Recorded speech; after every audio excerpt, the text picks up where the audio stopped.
Ladies and gentlemen, boys and girls, children of all ages, it's great to have you with us this week on The Catholic Citizen. I am your host, Peter Range, and on today's show, we're talking about the Texas heartbeat law. If your heartbeat is detected, you are protected.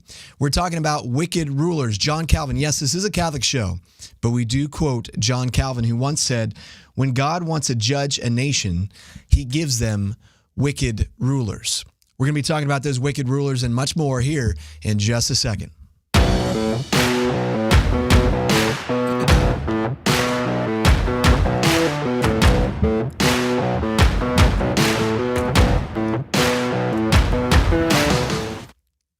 Friends, doesn't it feel good to be home? To be here with me on The Catholic Citizen? Is there anything you enjoy more than Friday morning with me? Maybe your cup of coffee, maybe you're at work and you don't want to get to work. Whatever it may be, isn't it great to be home? Folks, I love doing this show week in and week out, and I do it for free because I just love simply being here. I love talking to you. I love drawing you closer to the Sacred Heart of Jesus. I love helping you stay informed so that your conscience can be clear. Your conscience can clearly make good choices for the betterment of your soul and the souls from everyone around you. But friends, we need help to keep this show going. We're so thankful that we have people like at Casa Bea Cleaning, for example, who sponsor this show. Casa Bea are pro-life people, and I love pro-life people. I love pro-choice people too, but I especially love my pro-life people because we're in this together. We understand and appreciate that every single human life is sacred, holy, and made in the image and likeness of God. And those pro-choice people, we're just trying to show them that their lives too are sacred, holy, and made in the image and likeness of God. So maybe if they had Casa Bea Cleaning come into their home to clean their home, and they would experience the nicest, the kindness, the beauty of Casa Bea, they would not only have a clean home, but a clean soul. So please, patron Casa Bea Cleaning today, whether that's your home, your office, whatever it may be. If it needs to be COVID-19, if it needs to be sin-free, Casa Bea Cleaning is for you. Secondly, like I said, we need financial assistance to keep the show going. If you feel edified after watching this show, if you feel pumped up to go out and fight for the goodness and sacredness of every single human life, please visit thecatholicitizen.com today. Thecatholicitizen.com today. You can become a sponsor of the show for just $3 a month. You know, that's barely pennies, right? $3 a month. You can help keep the show going. So please consider going today to thecatholicitizen.com. It's actually kind of neat as well. You're going to be able to watch the show live from The Catholic Citizen. And there's another network actually that's going to be picking up The Catholic Citizen in a couple weeks. We have more information about that coming up shortly, but you can find out all that information, all the shows, every show that I've ever done. You can binge on The Catholic Citizen at thecatholicitizen.com. Boy, if you do binge on the show, I really want to hear about this. But nonetheless, let's go ahead and get to today's show. All right, first and foremost, huge, gigantic, fantastic news out of the state of Texas. All right, so the state passed a unique bill where they were protecting unborn children whose heartbeats could be detected. Now, the uniqueness about this bill is that it involves private citizens and their right to sue a provider if they're performing an abortion.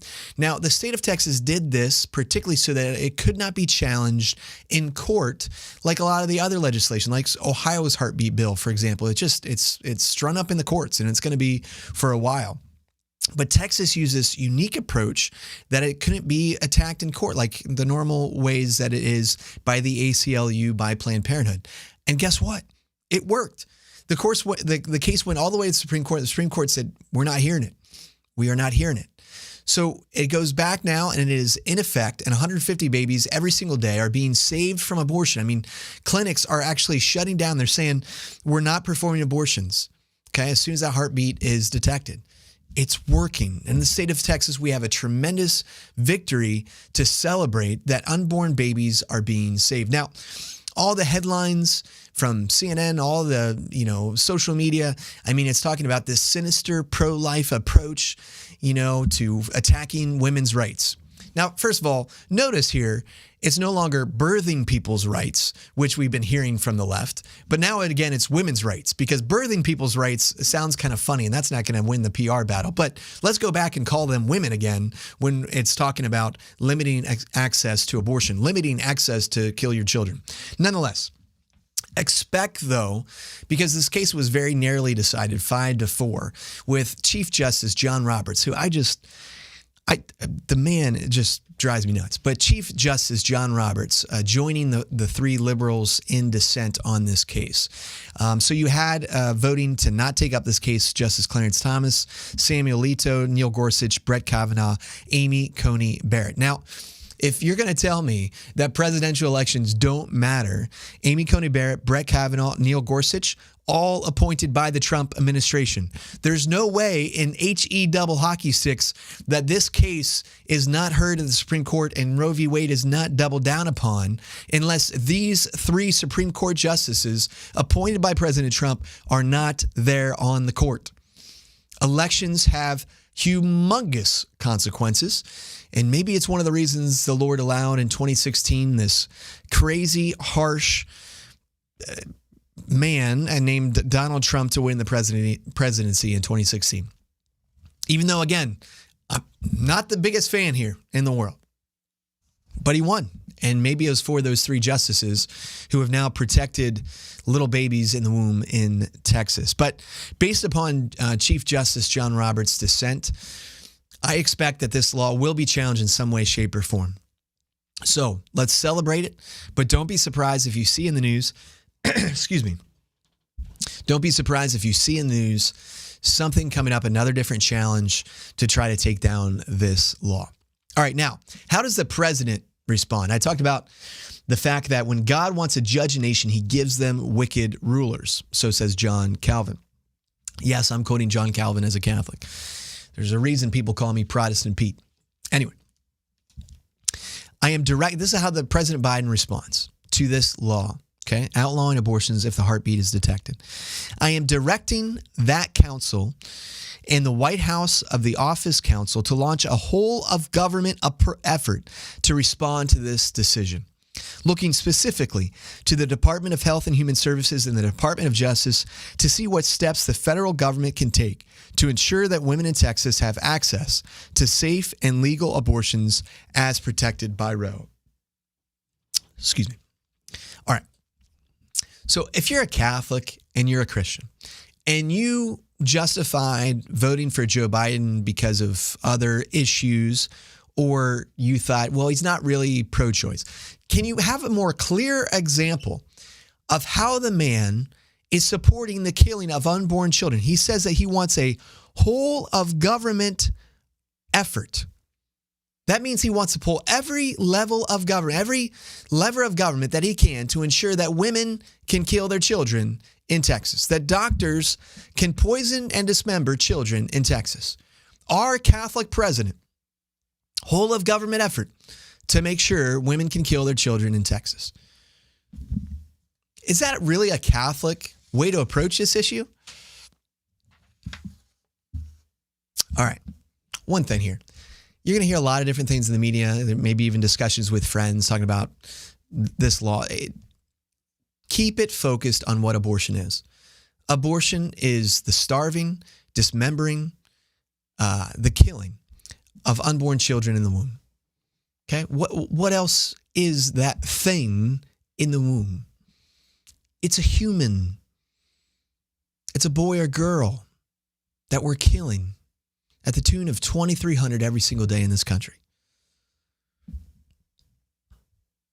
Funny again, how all this is about women's rights and not birthing people. But anyway, all right, President Biden, speaking of more wicked ruling here. The disastrous handling of the withdrawal of troops, American citizens, and friendly Afghans has now officially come to a close. But there are still 24 students who attend San Juan Unified School District near Sacramento who remain in Afghanistan, aging from elementary school all the way through high school. You know, I just can't believe how awful this point. President Biden said in a press conference on August 20th, speaking to all Americans, looking into the camera, telling you and telling the American people and telling every American in Afghanistan, quote, "We will get you home." He looked at the camera. He told all the Americans there, including these students, "We will get you home. He was elected because Catholics and Christians and others said he was a people of character. He was a man of character. He was a man that wouldn't lie to you. He is really everything that the media told you President Trump was. He lies constantly, consistently. We will get you home. A White House official, speaking anonymously, said that they were appalled and literally horrified that President Biden left Americans stranded in Afghanistan. The administration official said, "I am absolutely appalled and literally horrified we left Americans there. It was a hostage rescue of thousands of Americans in the guise of NEO, non-combatant evacuation operations, and we have failed that no-fail mission." Look, when we end a war, when we pull out of a dangerous country with individuals that have literally chopped off artists' feet, because remember the Taliban, I reported this last week, they ended music. Okay, they don't like the arts at all. It's a strange radical Islamic approach and worldview to what's going on. And so there was an artist who she did some anti-Taliban videos out of Pakistan. She came back into Afghanistan. And you know what the Taliban did? They chopped off her feet. These are the people that we've been negotiating with, that we've been talking with. And oh, by the way, you know, a lot of people, President Biden says, well, President Trump began these negotiations. Well, President Obama began the negotiations with the Taliban many years ago. President Trump continued them, and Joe Biden just simply failed at ending these negotiations. But with all of that said, I want you to pause for a moment and think. And look, again, I'm not a huge defender of President Trump. I just want to show you how hypocritical the media is for a moment. Think for a moment. If all of this happened under President Trump, I mean, I went to CNN this morning. These news, it's disappearing. It's like they're talking about different things now. It's like, this is old news. Afghanistan. Oh, just don't worry about that. It's all over and gone with now. Think for a moment. If President Trump made a promise to bring all Americans home and he didn't do it. Think for a moment if President Trump oversaw the handing of billions of dollars of military equipment to the Taliban. Think for a moment if he was taking orders from the Taliban when it comes to securing the airport. President Trump, what would they say about him? Think for a moment if President Trump looked at his watch when dead U.S. soldiers arrived back in caskets draped in the American flag, as Joe Biden did. Maybe he was waiting for lunch or something. Think if President Trump did that. How would the media be reporting on that? Did you even hear about that President Biden did that? No, probably not. Think for a moment if all this took place under President Trump. Do you think for a second this story, the Afghanistan story, would no longer be front page news and the leading story in our nightly news? I'm here on CNN here, and I don't see anything. Let me come down here a little bit. Oh, there. Okay, there's a story. Women stage protests in Taliban-controlled Kabul. Well, there you go. All right, number 3. Speaking of the media ignoring stories, listen to these numbers being reported by the Fraternal Order of Police. Now, we talked about a lot this summer and previously about our rhetoric and how we talk about issues. And when we put down the police, call the police, and we support people like Colin Kaepernick, who wears socks, who have police dress as pigs on them. When we support politicians who say we need to defund the police, that the entire system is wrong, that police are the bad people. And you have politicians like Joe Biden, who's, doesn't speak up in support of the police. He's not president of the United States of America. Can't go out there and support our police who keep us safe every single day. This is what happens. Not only is crime skyrocketing across the nation, but our police are being shot and killed. But you don't hear about this in the news. Again, ambush attacks on police officers are up 148% from 2020. 220 officers have been shot this year. 220 officers shot this year. 40 officers from being shot have been killed by gunfire. 40. Have you heard their names? Have you heard those officers who have been giving of their lives to protect our communities? 40 of them killed, shot, 220 shot. 67 of these attacks on police were ambush-style attacks. So the police pulled over a car, maybe for speeding, maybe for a stoplight, whatever it may be, and the person just pulled a gun on him and shot him. You'd think we'd hear about that in our news, right? Our police officers, 67 of them, ambushed.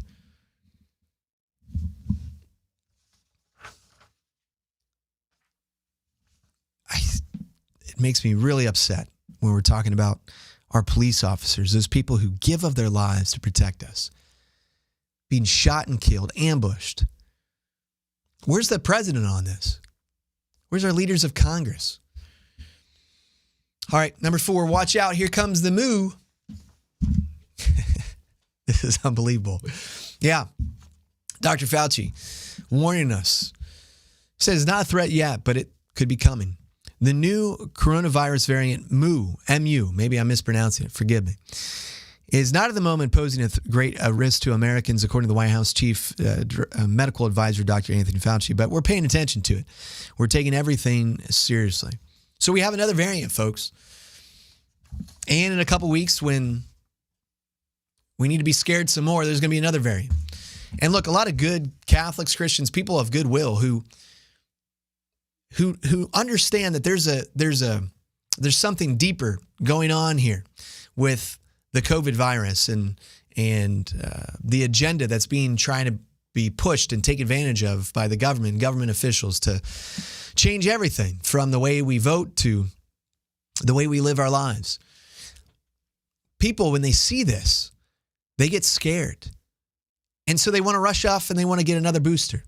They want to wear a mask, thinking that these things are going to protect them, when all it does is it puts money into the hands of pharmaceutical companies.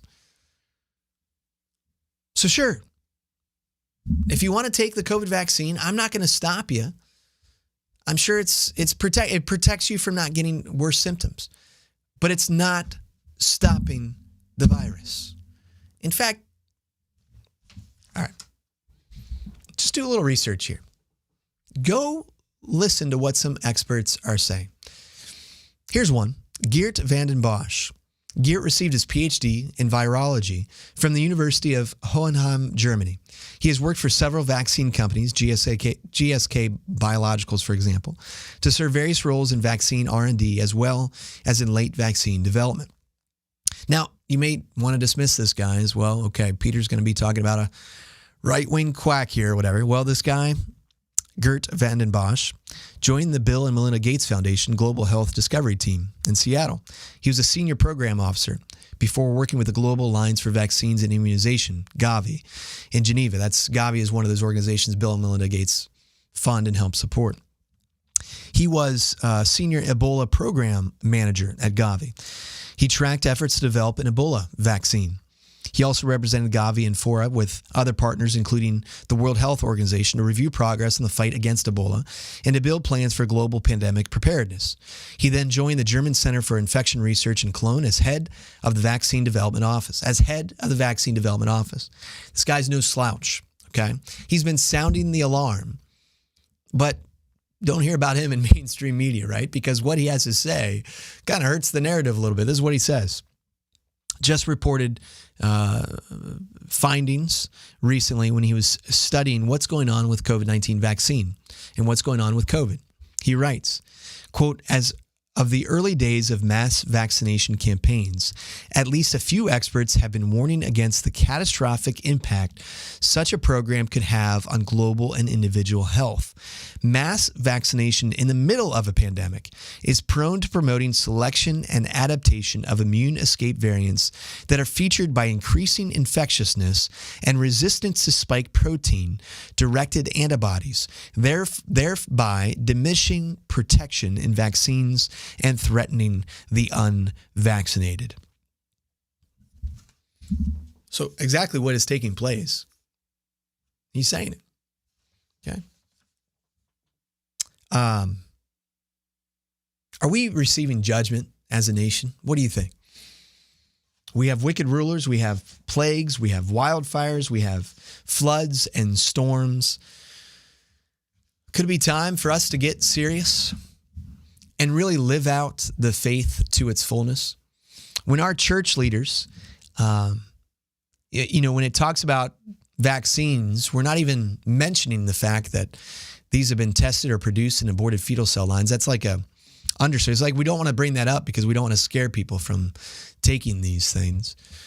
How dare we even talk about emphasizing that, even though the Congregation for the Doctrine of the Faith in 2005 said we have a moral duty to make our dissent known, even if we get the vaccine.